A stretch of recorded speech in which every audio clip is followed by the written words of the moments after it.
Hello and welcome to the third episode of TCC Roundtable. As always, we again have an eclectic mix of authors who have written books in various genres and in very different styles. Let me just do a very quick introduction of the authors that we have. We have Nolan, the author of Blood and Bombay Black, which is a sequel to his Blood and Brown Sugar. You should get that book. It's trending, it's doing really well. We have Sucharita Parija, the author of Ayanam. It's a very unique book on quotes, and it's got some lovely quotes. I think it's more than 800 quotes the book has, and it's lovely and very well organized with some lovely pictures as well. You should get that and really uplift your mood.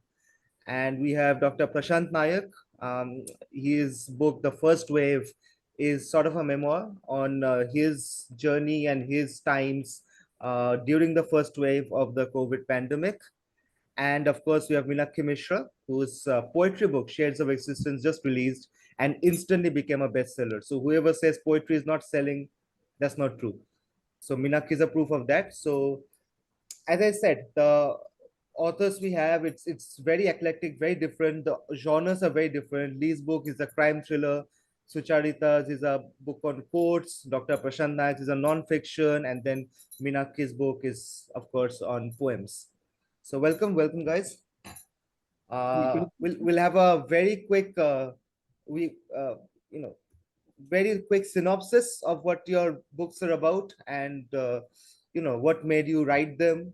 What do you think was the catalyst for which you started your writing journey of this particular book? Some of you, like Lee and Sucharita, and even Prashant sir, I think, has books published before. So what made you write this book? I think we'll have a very quick round of that, and then we'll proceed. So we'll start with Sucharita. What made you write Ayanam? Thank you, Niladri. Actually, two of my previous books are best poetry books, and this is different. It's a collection of quotes. This is mainly I had written for myself because I didn't want to go through the videos of motivating myself or others.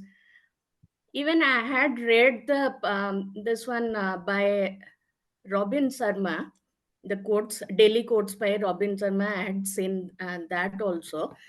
So just to motivate myself, I had written the quotes on different themes. And I had actually written more than 1000, which my editor cut down and means he pulled down to 800 plus. So, okay, very strict editor I had got. But this is fine. It's not exactly all the quotes are positive ones, but to cater to different moods and themes. So I had what do you call them, means I have divided into, means for every day, maybe for not every day, but it's 800 plus, means it will be more than that.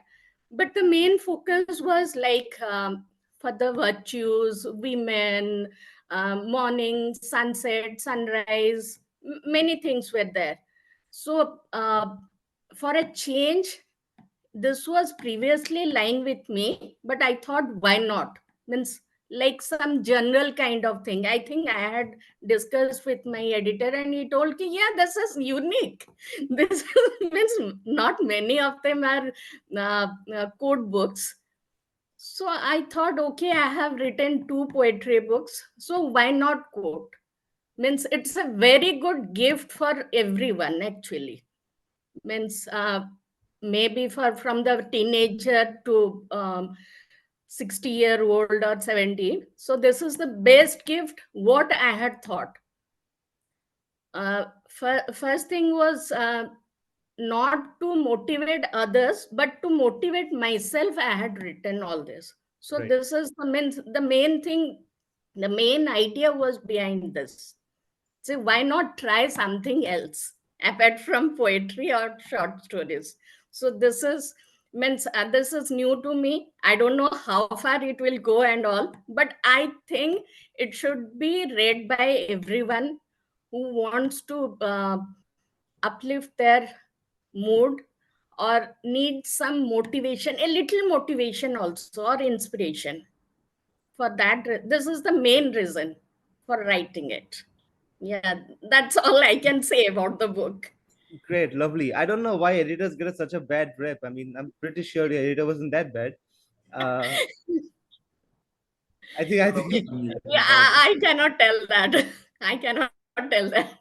But it's okay. I got a very strict editor, so it's fine. Maybe it was not good quotes or something like that. Or we can use that later on.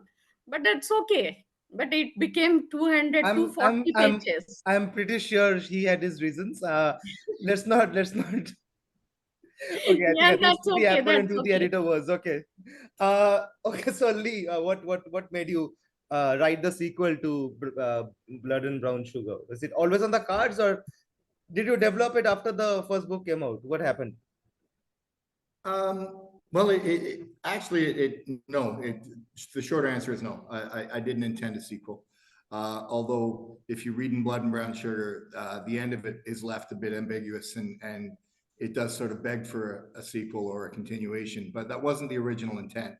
Blood and Brown Sugar was written specifically so I could sort of release all these new sights and sounds and wonderments and things that I discovered after relocating to India.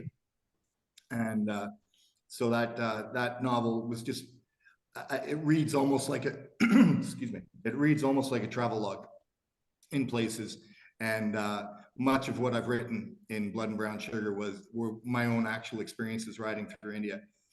And then after that was complete, I figured I was done. It was out of my system, and went on to release a collection of short stories that were more true to my nature, true to my writing style.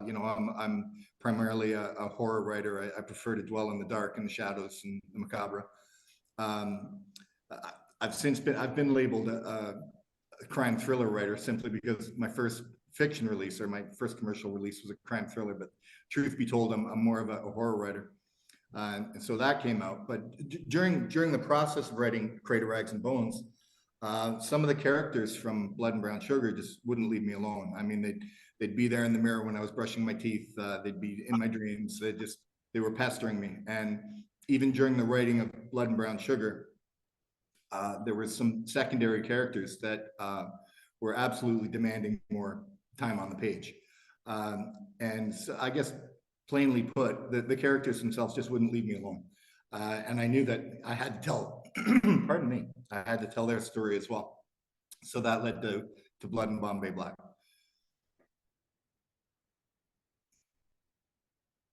But this book was at one point intention to be a three-part, like a double parter, like it was like going to be a trilogy instead of a duology.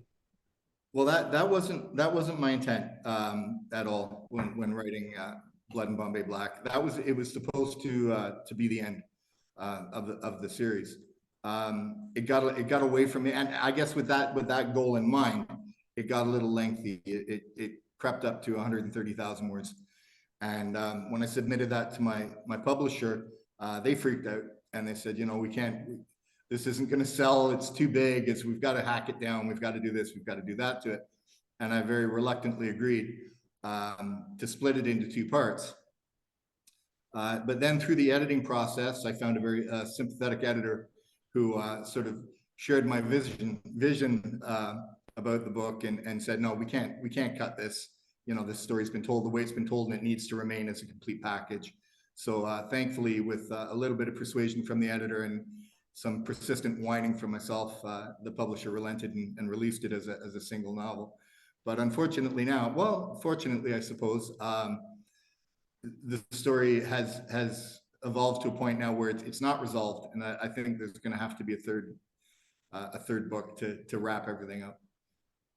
There was we did a launch for Lee's book, a virtual launch, and the founder of his publishing house, Lead Start, had come over and had very blatantly accused us of conspiring to make it one single volume instead of two.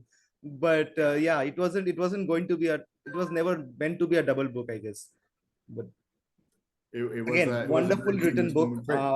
some great reviews are coming in. Somebody said that the book has got a lot of love in it, which Lee was very surprised at. But it is there are very soft and tender moments as well in amidst all the bikes and the drugs and the fighting and everything. There are beautiful character arcs that go through. If you read both the books, the first and the second one, you will feel that it tells a complete story and yet leaves a little, little bind. I can only equate that to the Dark Knight trilogy. I mean, it tells a complete story, but at the end, there's a little bit left. They show Bruce Wayne at the end, so they don't completely end the arc. They keep something open, right? He still survives. He's still somewhere out there, so he can come back to Gotham if required, if need be. So that's how I think they ended it, and I think they also sort of ended in that way with a couple of characters. I won't name whom. I can't give away the spoiler, but great. Prashant sir, you'll have to unmute yourself. Oh, yeah. Yes. Hi. Good evening, everyone. So, as we have introduced ourselves, so my name is Dr. Prashant Nayak. So, I'm a practicing fertility specialist actually based at Bhubaneswar. So, as Niladri has already told that this is my second book, that is the first wave. So, already I have authored a first book. My debut book was mostly a fictional book, that is 5 minutes. That's a story, kind of love story, you can say, with some message, with some awareness and everything. But in this book, actually, the first wave, the life of a COVID warrior, as you can guess from the title itself, that is mostly based on the experience of a doctor. While I was working as an associate professor at All India Institute of Medical Sciences, Raipur, the time when the first wave hit the world. And because these are the referral hospitals, and all the patient burden started flowing into the hospital, and our routine work started distracted. And there was a chaotic situation all over, not only inside the hospital, outside, everywhere. And the lockdown process started, and everyone knows the situation. But the real insiders, being a health worker or working in a hospital as the frontier. So how did we face this pandemic? And at one hand, we are experiencing the effect of pandemic. We are directly how we are scared initially to go to the near to the patient, with wearing all these PP kit and everything, even when we were operating the patient. So every time there was a kind of scary mindset, but at the same time there was also a motivation that to help, how we can help the people, how we can cure them, how we can prevent the transmission to others. But at the same time, how we personally we are also affected.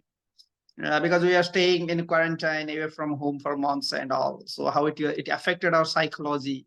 And along with that, what was going on in outside world, that was the only thing, the communication way we are having through the television, through newspaper and social media. Of course, that time I became little active in the social media to find out what is going on in the people's life and all, because this is the time how we can quench ourselves. So that is that's why I started writing something, because I had a passion to write. Because of my profession, I was not getting much time. Maybe due to quarantine and all, I started getting some leisure time while we were at home alone and there was nobody around. So I started writing my first book, the 5 minutes. But that time I just gathered some of the experiences, real life experiences. I noted it down. I had an idea that, yeah, I should write something real, what happened to us and what happening all around. So later on, after finishing my first book and I sent to the publisher, then I started writing my second book, the first book. So, so it was mostly, I tried to write something in a way that when you will start reading, if Niladri has also read, I guess. So it started with how the onset of the pandemic, of course, just pre-pandemic time, how we people are just fearless, we are moving all around with our personal and professional works and meeting friends, doing parties. But when suddenly everything stopped, then how we entered into the pandemic situation, then what happened during the entire cycle. But mostly I have confined it to the first wave. So that was the lockdown period. So what I did and how I experienced the hospital work. Along with that, I have highlighted the situations going all around, not only in India, outside India also. So, but mostly sometimes you can find some emotional aspects also, that how things were not good for everyone. And so finally, so I just started writing it from the onset of the pandemic, and when the lockdown was over, because for last 3-4 months I was unable to travel to my hometown because my family was staying in another town in Bhubaneswar. I was there in Raipur that time. So that I had a struggle that how to reach home. So that also affected me because there was restrictions. Interstate migration was not allowed. No public transport. You cannot even take your own cars and all. So finally, so the way that hurdles I crossed, and finally I reached home. That gave me such a, as if I own something else. Then okay, till that I have the sequel. I mean the things one after the other I have mentioned in the book until I reached home. And but if one reads it, maybe find it will look like just as if a story, but in a real experience one. So it starts with some means with some happy situation, then there is a situation of crisis, then at the end there is again some happy situation you can find. So it's a kind of book that you can relive. If you read it, someone will read it, they can just visualize, because many of the readers who read the book, they also wrote to me or they wrote in the review that some of the aspects are that they never imagined that it also happened. Such things happen to the doctors or in the hospitals or in the somewhere outside. And some people also told that, okay, so this is how, when we read the book, yeah, we also realized that, well, everything was not in the similar way for everyone. So many people had, of course, they liked the book and they wrote good positive words about it. So my intention was that means in the form of literature, if we can contribute something, but in every aspect of the life. When we write a fiction, we are thinking something and we are trying to give our message. But in a real life situation, what we experienced good, what we experienced bad, or what thing we can means transfer to the readers or to the people around. So that was the purpose. So hope that those who are reading, they're liking it, or those who will read it, they will like it. And you know, Niladri and all, they have taken some of the responsibility to make it able to reach to different people also all over the country or even outside the country. Thank you for your initiatives also, Niladri and Chitra, both of you. And at the same time, our means panelists or all these TCC table people. So I must congratulate them, all of them, because they are also, as you told, they are all unique kind of means writers or poets. This one madam, she's writing about Parija madam, she's writing course, even Minakhee writing about the poems, and Nolan has some short stories bundles, what I guessed from his words, I guess, or stories, or some of his travelers, what he's writing. So well, so thank you everyone to give time to have a good discussion among us. Well, over to you. No, actually, make a clarification. Lee has a short story book, Crates of Rags and Bones. It's amazing. I keep on saying that's the only book I've edited which made me sit up in the night and clap. I never stop saying that because it's true. And otherwise is like is Blood and Brown Sugar and Blood and Bombay Black. These two books are full blown novels. Blood and Bombay Black is a very long novel, 130,000 words. Oh, that's nice. So, Nolan, I have a question for you. Is this that Bombay Black what you're telling? Is it something related to Bombay or so words? Yeah. I have a query. I have not read your book. Sorry. Definitely, I'll read it. Yeah.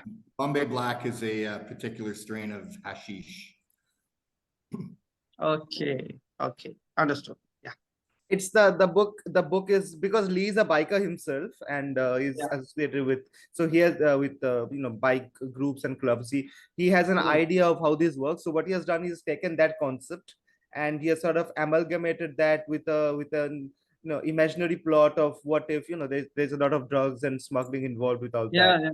And he's created a rivalry between two clubs based both in Canada and India. Again, he's from Canada, so he has good knowledge of the country. So he has put all his experiences in, all his real life experiences in to tell a fictional story. Very nice. Okay, so we'll go to Minakhee. Minakhee, Shakes of Resistance. It just released, got into the quite the #1 position on Amazon. But the book has been in the making for quite a while. I mean, it's been at least. Minakhee approached us, I think it was around 9 to 10 months back. And then there was a lull period. And then she came back again, and we started working it again. Chitra worked extensively with her to get the book out. And also Minakhee had a lovely book launch a few days back. We had attended that. She was very kind enough to invite us, and it was beautiful. So, Minakhee, what made you And write Shades of both of Existence? you were kind enough to come to the launch. And I would have loved, had I known like my other fellow TCC writers and people, I would have invited them. If possible, they could have joined.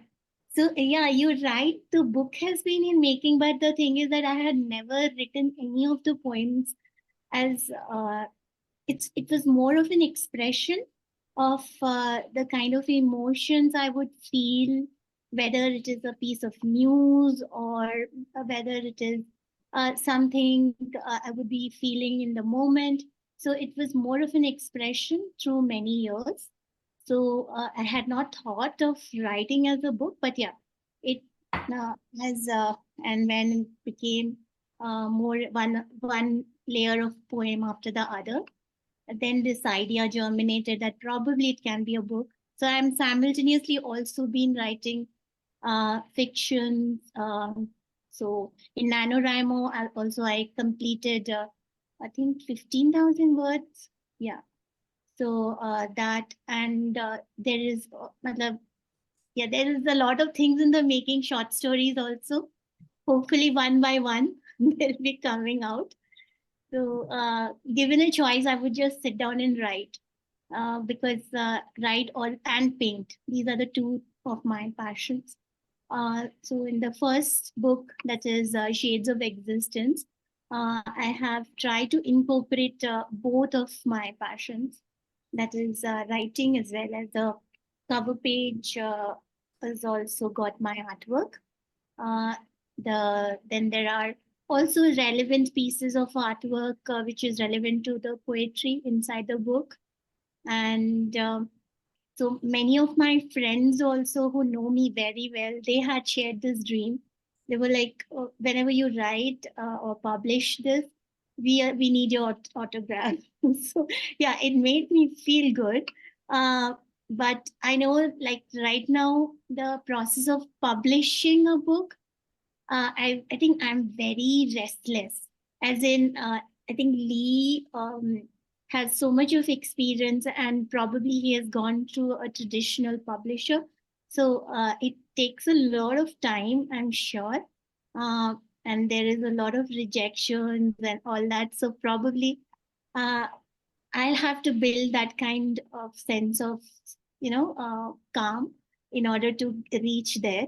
So till that time, I feel that, yeah, I should get this out of my system, as he also put it, as far as possible. And then probably in a few years, when I have gotten out all of this.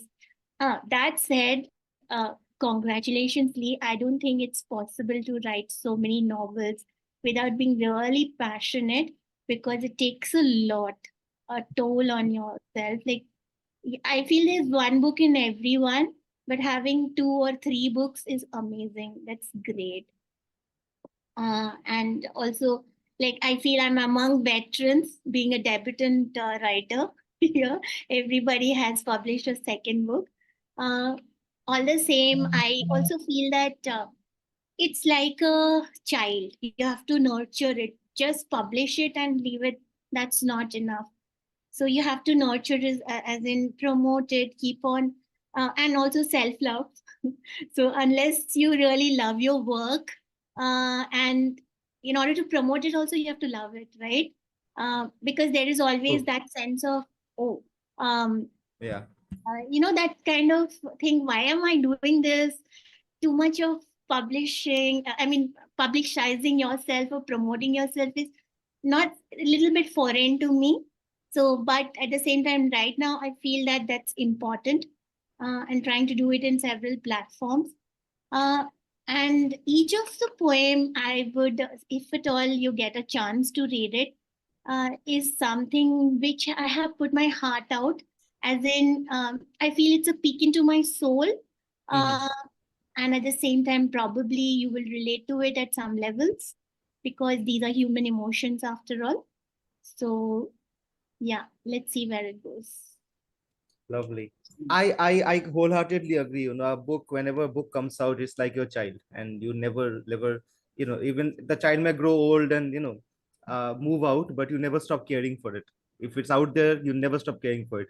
Even after like 10 years, somebody comes and says one good thing about your book, you feel happy, or says one bad thing, you feel like really bad. So it's true. But I was coming something, and Minakhee said, the publishing process and how long it takes for the book to go from the editor's desk to the publisher, and then do the rounds of the different levels of a publishing house has. So all three of you have been published traditionally, Sucharita, Lee, and so what do you want to what do you have for to say about that journey? About there's a big difference between writing and publishing. There are a few miles between the cup and the lip. uh so what was the publishing journey like, and was it any different from your previous books? What was that like? It's very funny this has come up because I was having a discussion with a young writer today who sort of reached out to me to discuss something very similar. And, I was with my first book, when I finally got an acceptance, and I got that traditional publishing contract, I thought, well, I'm Stephen King now. I don't have to worry about anything. Fantastic. I had absolutely no idea just how grueling it is. And it's no less grueling with your third, as I'm sure it will be with the fourth, fifth, or eighth book. When you finish that first manuscript, however long it takes you to write it, a year, 6 months, 8 months, 5 years, whatever it is, when you get to that point where your editing's done, you're finally ready to submit and it's accepted, I mean, the journey's really just begun. And I can't speak for other publishing houses, specifically other than mine, Lead Start. But I have heard from other authors that it's traditionally at least a year from the moment you submit and they accept before you're going to see it in print. And I mean, and that's if all goes well. So I mean, it's a grueling journey, and it's far from what we've sort of become accustomed to seeing on TV, where said famous writer is tapping away on his typewriter. He writes the end, rips the final sheet out, puts it down on a pile of paper. His publisher shows up and whisks it out the door, and 2 days later, it's out on the. It's nothing like that at all. It's a very long and grueling process, and I think it's a very necessary grueling process to ensure that what it is you put out there, or equally what your publisher is releasing, is worthy of being read. And people tend to forget in this age of hit print and publish with some of the self-publishing platforms, that once you publish something, it's out there forever, and so when you release it, you have to make sure it's the best it can possibly be. And I think a lot of young writers aren't really prepared for that journey. Once they think that writing the book's the hard part, and it's just not. I mean, you remember when you were a child and your mother was telling you when you were in school, enjoy these days because they're the best times of your life, and you thought, oh, I can't wait to be an adult. It's very similar to that. I mean, enjoy writing the book because it's the best time of the whole process. Yeah. I've always maintained it. There's such a rush among some people to publish that they don't. Even I am restless. Now, once if I have written something, it's been a long time since I have, and I'm trying to do something now. But if I've written something, I want it to be out in the world as soon as possible. So the only book that was traditionally published of mine was actually republished. It wasn't that it wasn't out; it was already out for quite some time. So I also have that thing that I cannot. I think Lee waited for a year before he got the first contract, first traditional contract. I don't think I have it in me to wait for a year, but at the same time, it's not right at all to just put a shoddily edited book out there with a bad cover. You don't put that much of effort, because as I said, even if one person is buying your book, even if your book is selling at 29, that 29 rupees that person is spending is out of his hard-earned money. So why would you put something out that that he doesn't deserve to read? I mean, stories are subjective, and I mean, someone may like your book, someone may not like your book. We can't help that, but at least it should be well edited, well formatted, with a proper cover. it just shouldn't be suddenly put out. And another trend that's been going on since, I'd like any of you to, say something on it, that people are putting very short books out there. Like Amazon, I think, has a requisite of 25 pages or something like that, and they put 26 pages in. That is it. Very short books, and they're pricing it at 69.99, some even at 125, 149. Very short books. I don't know. It feels kind of cheating my readership. If somebody's spending 149 rupees, either it has to be a very good book, or it has to be something that, it's that's substantial. You can't say I've written a story of 200 books and now I'm going to segregate that story into 6 parts. But that's been happening. I've seen some of that happening. So anyone has any points on that?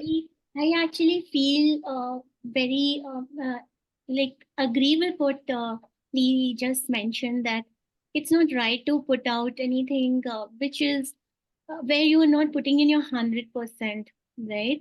So even during the process of publishing this poetry book, I thought I had edited. So I am a editor actually by profession.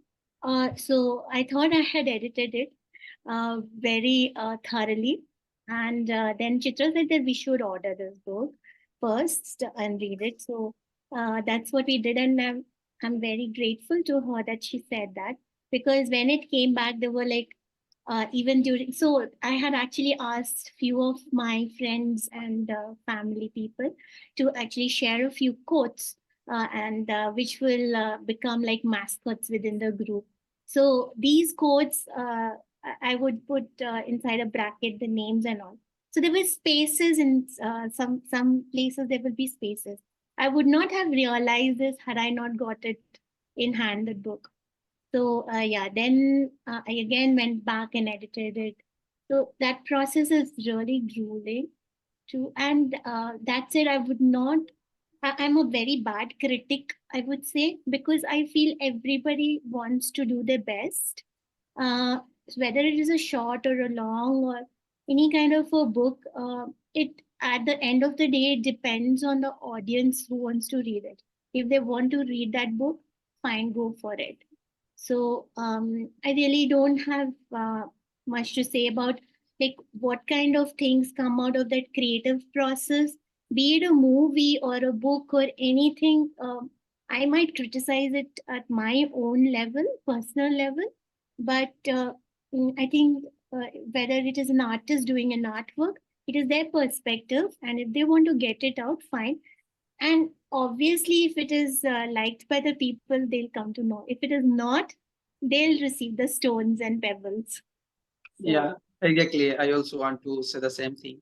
As Niladri told that, as Minakhee also told that whenever someone is giving his heart or giving his best or her best to publish something, to write something, definitely it is their own means creative child. So, well, that is also another aspect what Niladri has very rightly told, that if someone has done it with a half mind or just restless to publish it, as soon as it is either incomplete or in a very short form, yeah, definitely if they might be happy inside that, okay, I published something.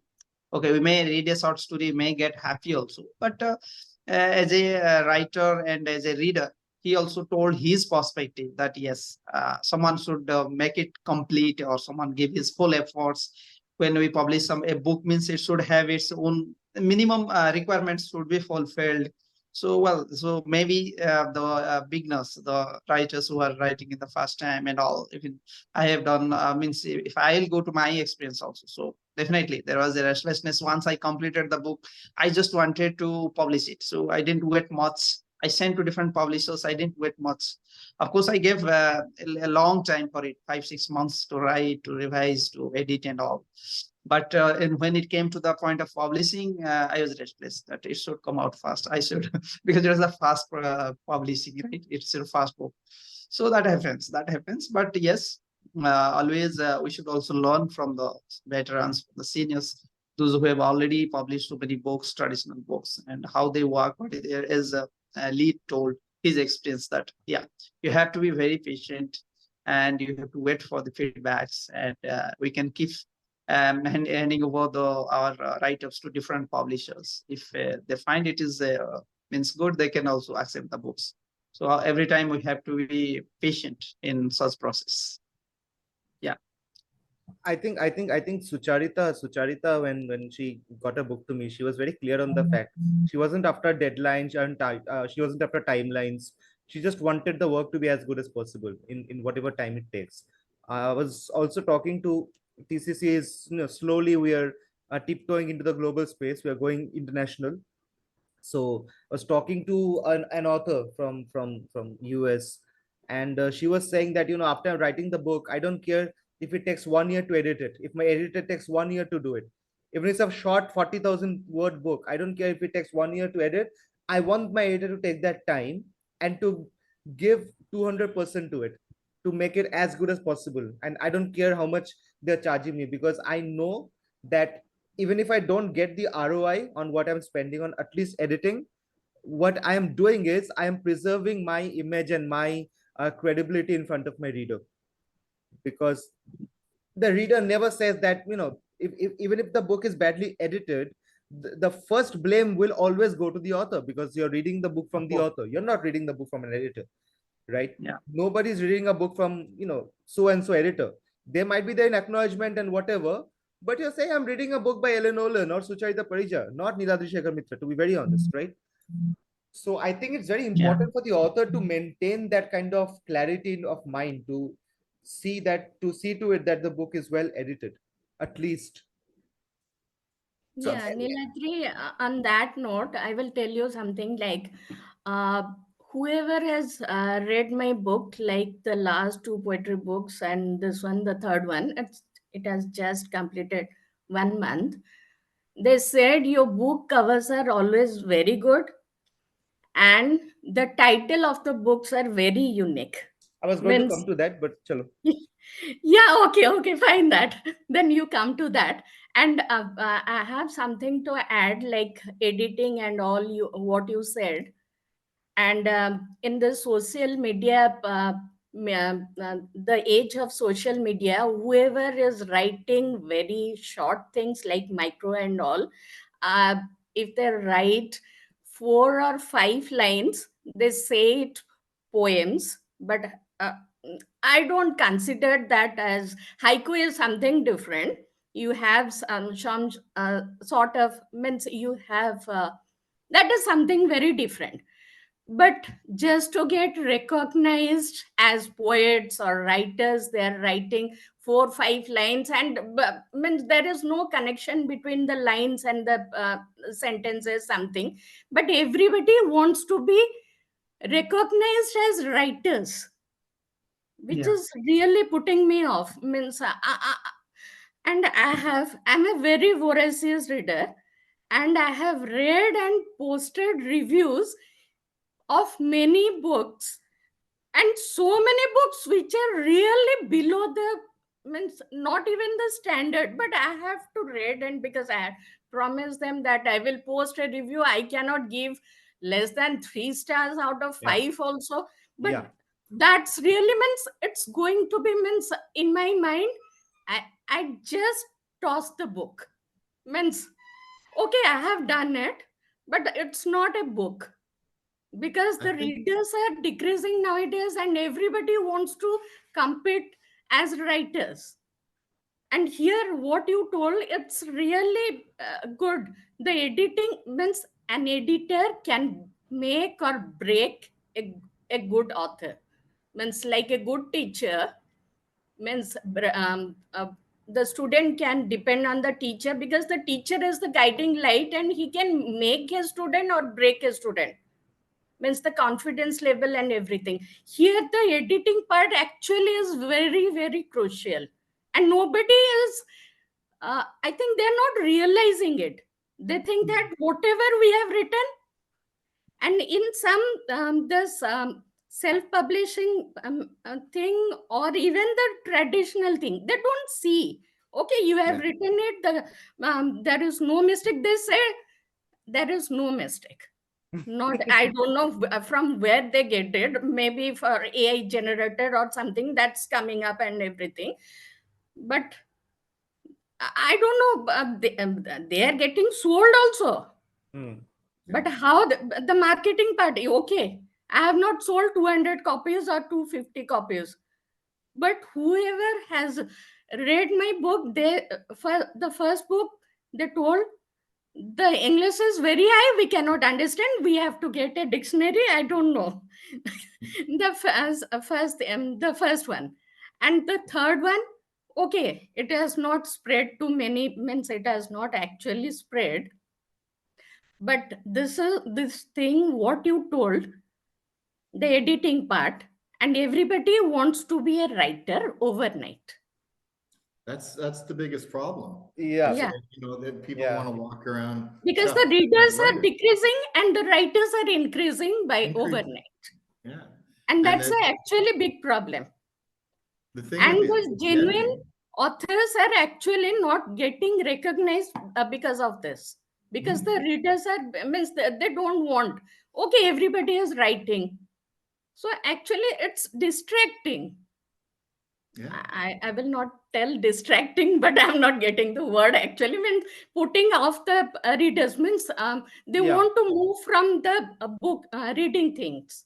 Yeah, yeah. I always say one thing, that if you put one as I said, shoddily written book out, okay, so you're not only harming yourself, you're harming a lot of other people as well. I'll give you an example, okay, just a hypothetical situation. Okay, suppose I am, let's say Lee, okay, Lee is a reader, and Lee has never bought a Kindle book before. He buys paperbacks. He likes to go to bookstores and get paperbacks. Somebody tells him, hey, you should get a Kindle book, get an ebook, an e-copy of a book that exists only perhaps in ebook. It doesn't even have a paperback, right? Lee goes to Amazon, picks up that book, right? And then what he finds out is that it's very badly edited. Okay, it's formatting is wrong. One line is in this page, one line is in the other page. Okay, there are typos and spelling errors. So the perception that Lee is making for Kindle books or ebooks is that they're all like that. So he might not pick up the book written by someone else, let's say from a book written by Minakhee, which is actually where she has actually put in her effort, got the editing done, the formatting done, and made a polished book. But he may not even read that because his conception, the perception that he carries in his mind is that all Kindle books are all this, shoddily edited and shoddily put out books. Yeah. So you're not only harming yourself, you're harming the prospects of 10 other authors. Yeah, absolutely. And the worst part of that is that there's no stopgap program. There's no toll gate program. There's anybody can put anything they want up on Amazon and publish it. Yeah. And I think within that framework, and I mean, I'm not pointing my finger directly at Amazon, because even with some of the larger self-publishing or vanity publishing houses, especially in India, they'll print whatever you send them, and they'll run it through cursory edit, or they'll tell you it's been edited. And as a fledgling author, you may think, oh, okay, it's all right, but it's not, because it's money to them, and they don't spend the money to edit properly. So your book's being released, and because there's no sort of stopgate measures for them, what's breaking down, and what I think many new authors in today's age don't understand, is that there's no integrity left to the reader-author contract. I mean, there's an unwritten contract that we all sign when we want to release a book, right? And we tell people, you give me your hard-earned money, you trust in what I've written, and you give me the money that you've worked hard, and instead of going on vacation or buying that slice of apple pie, you're gonna buy my book. So you do that for me, and I will entertain you, or I will inspire you, or I will enlighten you, or I will teach you, depending on what your genre is, what you're writing about. And that's the unwritten contract between writer and reader. We have an obligation to the reader community to provide quality work. And the unfortunate thing is, without the sort of driving force of the traditional publishing houses, that's an entirely different mess that we could get into. But now that it's so difficult to get published traditionally due to these self-published or vanity publishing platforms, there's simply nobody checking. There's no watchman at the gate, and there's no accountability. you can quite, and you mentioned AI, which scares me tremendously, not because I think it's going to replace real authors. Real writers are not threatened at all by AI. It's just another tool. It's no different than Scrivener or Pro Writing Aid. What does scare me is that any college student walking home on a sunny afternoon is going to feel inspired, sit behind open chat GTP and say, write me 15 poems about sunshine, and lift them verbatim off a chat DP, throw them onto Amazon and release it as a poetry book. And there's nothing stopping them from doing that. That's a scary prospect. You know? I completely agree with you. So AI has permeated to every space of our life. It's not just the creative people, not just the writers who feel threatened. It's also at different jobs, be it marketing, be it other spaces. So, well, that is another discussion.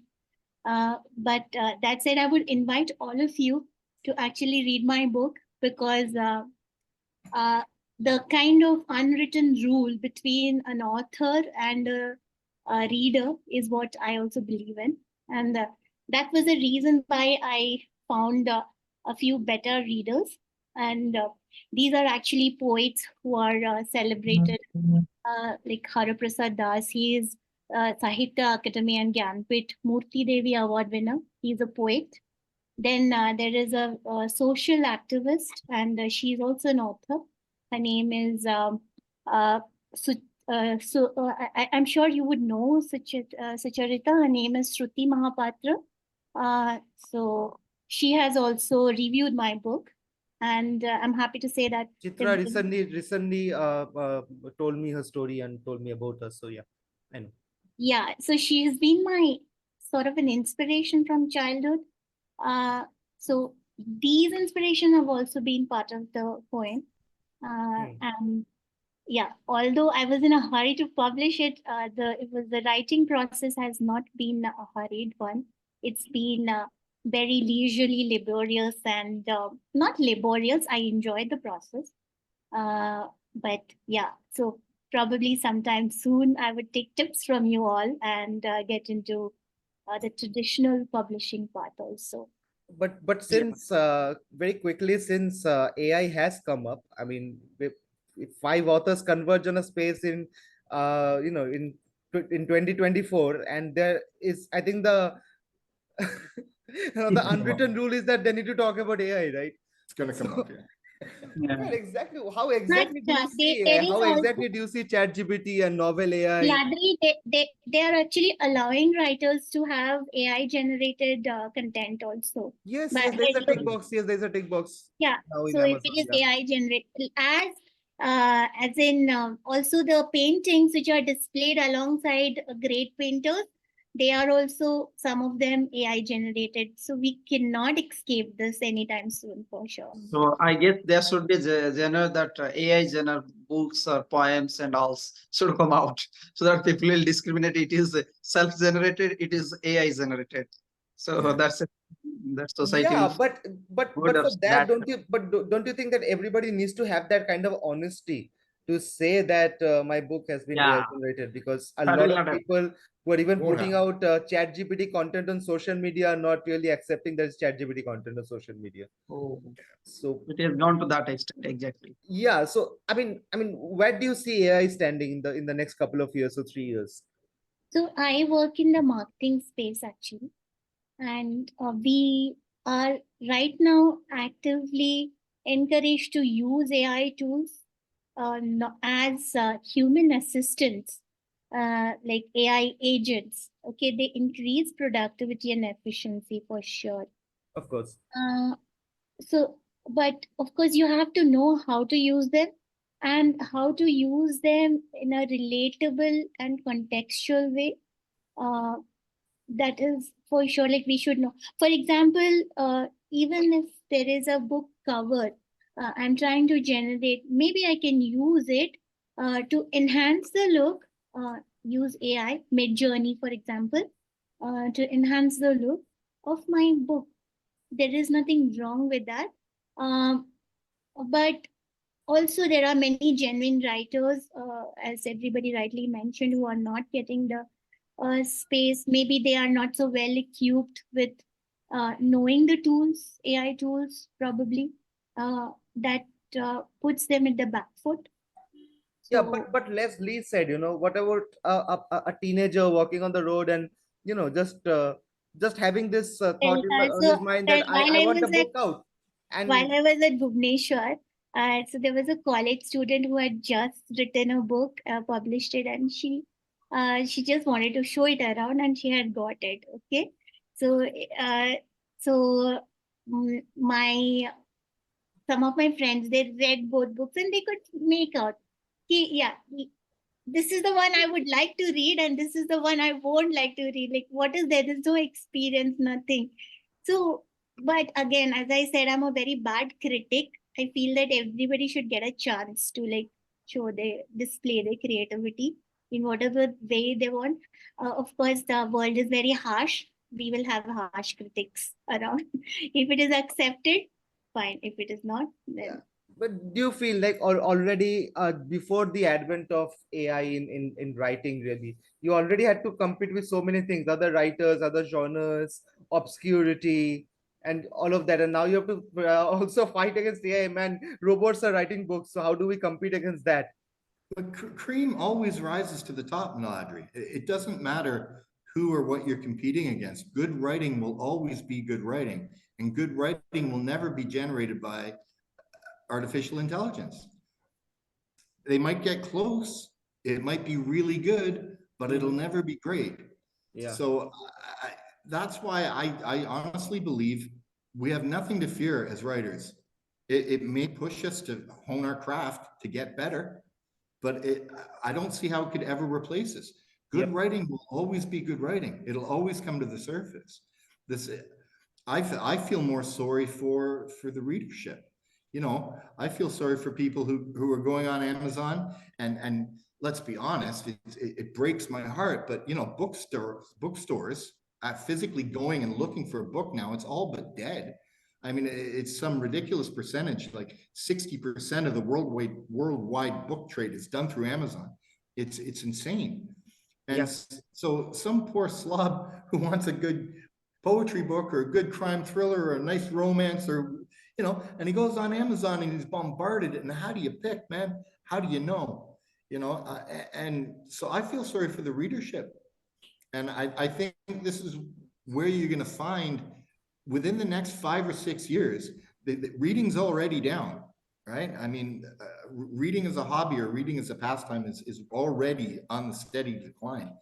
And I think that's only going to get worse. And I think the people that do bother to, or stick faithfully to reading, that window is going to get more and more and more and more narrow until there's, it's only going to be well-known authors that are getting any kind of traction because the general public just won't trust anything else. And it's a really sad state of affairs, but I think that's the way it's going to go. And I think AI is only going to enhance that problem.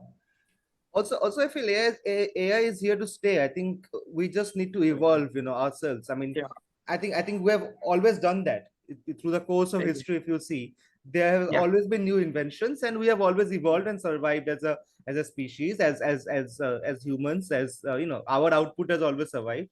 There's an author in Writarium also, Shreyan Laha. I think he has put up a very interesting post about it on Facebook.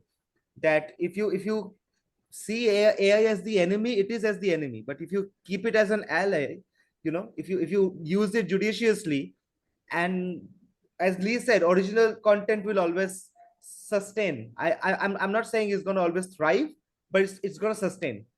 And I think that's the best we can hope for, right? Yeah, hopefully we expect in that positive way only. Yeah, hopefully. Because it's going to stay. I mean, Netflix, Amazon Prime, and they will come in, but we still go to the theaters, don't we? Yeah, we still do. My we father still was want that an experience. engineer.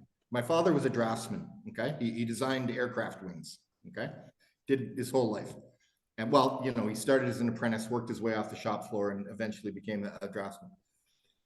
And I'm talking, in the 50s and 60s, where he had a drafting table, a T-square and set squares, and he physically, and when AutoCAD and CAD came along, that was the end of architects. That was the end of draftsmen. That was the end of mechanical engineers, wasn't it? You know, any idiot can sit down behind a computer now and draft, but it's not the case at all. You know, all it's done is improve architects and draftspeople have become better. And it's all through, I guess, what you could almost label as an AI type drafting situation, right? So it'll be the same with AI. It's not going to replace writers. It'll only enhance it. Okay, so very quickly, two more little sections before we wrap up. One is that titles. How do you come up with titles? Honestly, I suck at them. I don't know how I came up with Letters of Nine. I honestly don't remember. Again, I had some help in coming up with Beyond the Grey Line. So the point I'm trying to make is I suck with titles. Sucharita excels in titles. Lee's got a pretty good grip on titles. And as I can see, Dr. Nayak and Minakhee are also on the right path as far as titles are concerned. So honestly, I'm asking, how do you come up with your titles? So in what stage of writing the book does the title come to you? What about it? Please enlighten me. I really need this kind of expertise. Since I'm writing my book and I have no idea what I'm going to call it. If I'll tell about my first book, that the name was 5 Minutes, right? So initially, I conceptualized some of the ideas that how my story should be. Maybe it came out because of something. Then I just read, okay, if I'll refer to something in a reference to time, because the story at the end of the story, you will realize how time is important in our life. May it be relationship, may it be friendship, may it be family, may it be the workplace. So from beginning, I kept that in my mind and I modified my story in that way. So if I'll come to my second book, it was based on the experiences. Definitely, it was based on the COVID and its experience. I had 3-4 type of titles related. For the first one, it's pretty self-explanatory, you know. The first one struck, and Minakhee, that dreamy title, Shades of Existence. How did that come? Frankly, each of the poem has a title, right? So this particular title was basically amalgamation of both an intuitive thing and also the fact that over the process of my professional learnings, I've come to know that you should always try and write for one particular ICP, I would say. That is the ideal customer persona in a very marketing language. But it means that one particular person, that can be yourself, like that can you projecting yourself, or it can be from like one particular reader who will be reading that book, be it a poetry book, be it any other genre of book. So I think that played a role in the book title, The Shades of Existence. But each of the poem is, of course, So one more thing is that sometimes people start with the title and then go into writing the structure and book basing around that title. The process is sometimes different when you actually, in this particular poetry book, actually what happened was, it was very disintegrated poems coming together.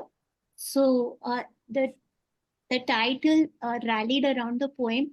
That's why the shades or the hues maybe was another tentative title. That was my process for this. Sucharita, I'll come to you last.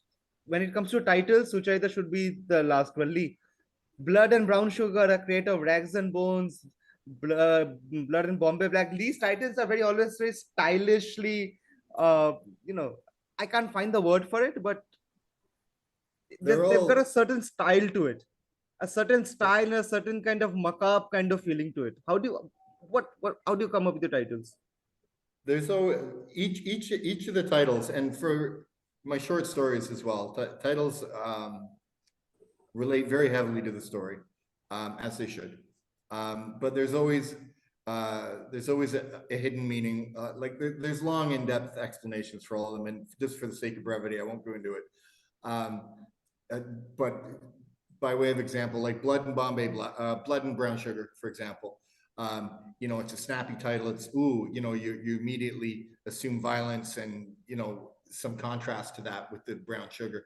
And where in reality, the blood refers to the blood bond between members of a motorcycle club. It's the brotherhood, it's the blood bond. And brown sugar is a street name for heroin. You know, so it's the title can be deceiving, yet very indicative of what the book is going to be, right? And for me, titles generally come that I don't have any problem with them. They just kind of fall out of the sky, if I'm being honest. And the title comes to me first. And, you know, at least when I have the kernel of an idea for a story, the title comes to me quite quickly and I just label it. And more often than not, the working title sticks. Maybe 10% or 15% of the time I might change it. And the only reason I would change it would be a turn of a phrase or an event or something that happens while I'm writing the story. And I think, ooh, that's better. But for the most part, the title just comes to me, man. I don't know how, I don't know why. My muse bird flies over and drops it on me and I just go with it. Lee wrote a short story for one of her anthologies called Pickle Stitch. Okay, is anyone aware of the first two books of Sucharita, what they're called? They're called Estrenar and Merak. Go figure that out now. The first book is called Estrenar. The second book is called Merak. The third one is called Ayanam. So please give us some insight into his innate talent of picking out titles of words that nobody has ever heard before. Yeah, that's very true. Actually, I will start from reverse, means from Ayanam, I will tell you first. Ayanam is a Sanskrit word actually. It means path. Like we have in mythology Ramayanam, Rama plus Ayanam. Then Uttarayan, Dakshayan, like in Makar Sankranti, we use that. So Ayanam actually is a Sanskrit word which means path. I was looking for something around wisdom, knowledge, or something. I was not getting the right word in Sanskrit.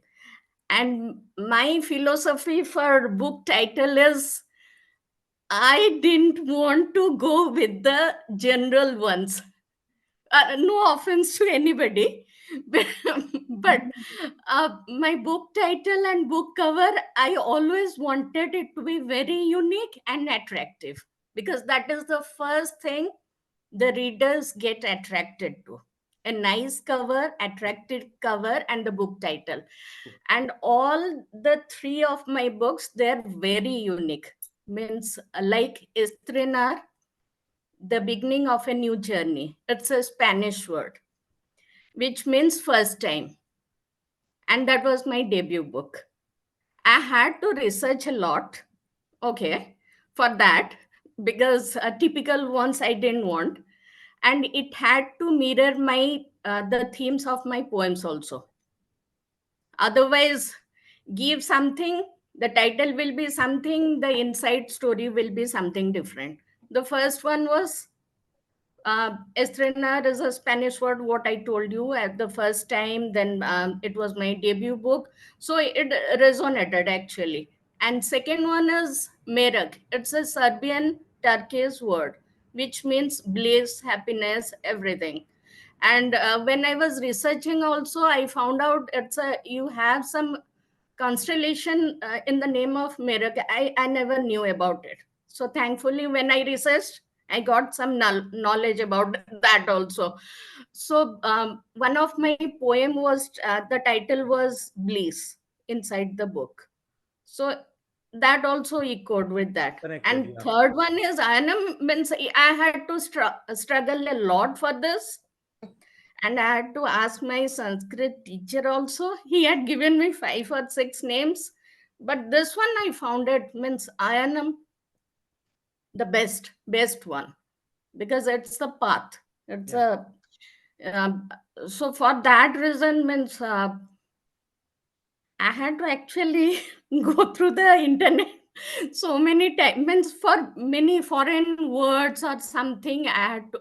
And another thing I will tell you, you will not, Ayanam, no book is there. One Malayali movie is there, Ayanam. Okay. But this Okay. is the first one. And I'm sure it is going to, when somebody is going to overtake. Even Estrinar, no second book. Yep. Even in Merak, you have Merakhi, but not Merak.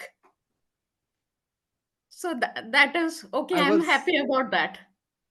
I was telling Chitra the other day that the next time I'll go to Sucharita and just ask her, pick a title for me. I'm writing a book, just pick a title for me.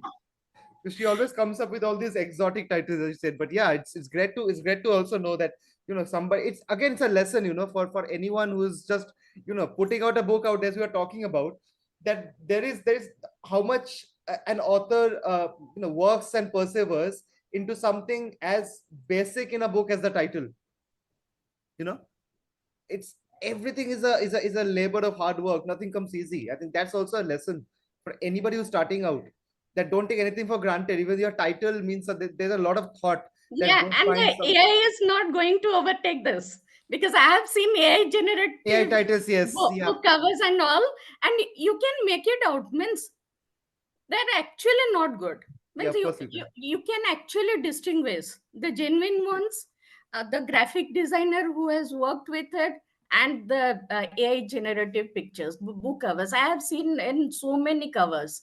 That means that will piss you off. Yeah, Means true. Okay, quickly, the last section. If anybody has any questions for each other, you can go ahead, you can ask and answer. If any of you have any questions for Nick, if Sucharita have a question for Lee, or, you know, vice versa, whatever. So you can ask any questions, any remarks, comments on each other, on only each other, not on anything else. So Lee's book I have in my TBR, and Minakshi's and Prashant's are the books I'm going to get and read it.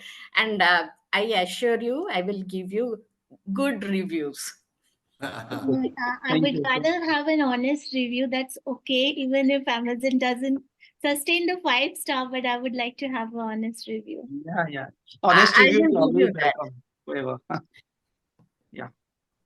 I would like to ask one thing, because all of you are, so it's everybody's dream to be the traditional, conventional, take that publishing part. Like, how was it for each of you? And how did you find the publishers? Can I see the books that you have done? Like, can you hold it up to the camera, maybe? You can start with I Parija, have madam. one here. Yeah, this is the latest one. Yeah, Lee's book, I think that was Ayanam. and I I know. think Dr. Prashant's book also. Yeah. It's, This is the first wave, and my first book, the 5 minutes. The campaign. can Meenakshi, where is your book? You can hold your book up as Yeah, well. Minakhee, you can show your book I'll just also. quickly take a screenshot. I have no idea where my books are anymore. should I just blur screen? Let me remove the blur screen. No, it's fine. You can see. No, because then the book Oh is. yeah. Yeah, it's hazy. I'll just quickly take a screenshot of this. Looks pretty nice. Yeah. Just give I me a have minute. no idea where my books are, and if I hold up my book, I cannot take the screenshot. You can ask. You can just request Chitra to do that for you. Can you ask her to get it? Chitra is in absentia today. Okay. Prashant sir, please hold up your book. Yeah. Lovely. Got it done. Thank you. Okay, I have my book here as well. Okay, then let's do it again. Thumbs up. So I don't know. I mean, it's a I'm not kind of supposed to hold close my to be, book I like this. I know it's okay, but this one, I don't know if any of you have read it or not. This one is called Moonshine. It's the last book that I've written, my 6th one, and it was not meant to be a book. This is a collection of poems that I had written for my wife. At that time, we were dating. I was about to tell you, is that you and Chitra? Not us, but yeah, like the essence is of us.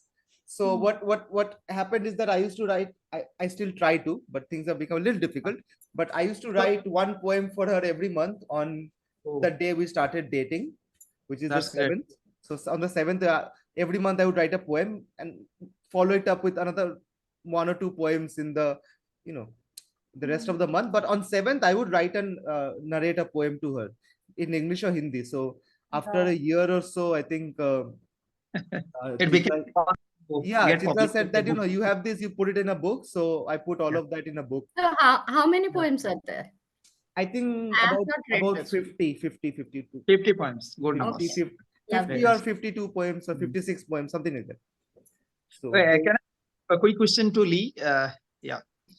So how do you choose your audience? I mean, how do you target them? Do you have anything in your mind, or you just keep it out from your mind? Yeah, I don't think, I don't write specifically for anyone or anything except myself. I know there's a lot of authors out there who will sing the praises of writing for a trend or jumping on a bandwagon, and power to them if it works for them. Not my gig, man. I get a story from whatever source, I germinate it, I write it, and I release it, and I pray that somebody likes it. Yeah, that's great. if I could just add on to that, Lee, I mean, also, I feel when you're putting a book out, you have no control over who's buying your book. You can never control it. And Yeah. you can never even imagine from where you might get a reader, or what aspect of your book or what aspect of your marketing campaign attracts a certain particular person or a particular demographic. You can never know that. Okay, you may have an idea that, okay, like for example, you have Ashish Rastogi's book, which was an LGBTQ romance. You have an idea that, okay, people who are homosexuals might prefer reading that book, but that doesn't mean the straight people won't read it. There's no parameter that says that, okay, so I don't think so you can ever write for a target audience. Yes, if you're writing non-fiction, maybe you're writing, Oh yeah, definitely. you're writing very particularly about, say, sales, or very particularly about, so that somebody who's from that vocation, or somebody who's aspiring to be in that vocation, would most probably buy it. But then also there are people who read all kinds of books, so Yeah. you That's can, me. That's me. That's yeah. true. Sucharita, I've got one in my house as well. So but one thing, a couple of things. One, Sucharita, I think she, in a month, she reviewed around 20 books of TCC members. In a month or couple of months, nobody asked her to, nobody even promoted their books to her. She just went and bought the books. And she nobody knew also. Nobody knew also. We That's came to awesome. know much later. She had sent a mail to us much later, and she continues doing that. So I think that's lovely. Thank you very much. That's awesome. Not many people do it. I mean, apart from Sucharita, I don't know anyone who does it. Also, Yeah. Great. Prashant sir's book is very special for us, for TCC, because it's the first book that we organized a physical book launch for. Yeah. Thank you. The first time we went physical with our book launches. We have done plenty of digital launches, because Yeah. the Now it problem is in is- YouTube. One day back, you got it in Yes. YouTube. So yesterday it was uploaded on YouTube, so you can check it out. It was great. We had a lot of sir's family, friends, and other people who came in, and it was a very nice event. So thank you. Okay, thank you everyone for coming in and Thank you very much. being honest, giving your thoughts, giving your time. Most importantly, on a Sunday evening, please don't curse me tomorrow. That we got one Sunday and he took that away as well. The grind starts again from No, tomorrow. no, it was real lovely meeting everyone. Very lovely. Because Very lovely. everyone's books have just launched, means like in a month or so, or Yeah. very recently. Yeah. So it was Just a one-to-one interaction, even if we got to know just 4-5 people, but that's also great.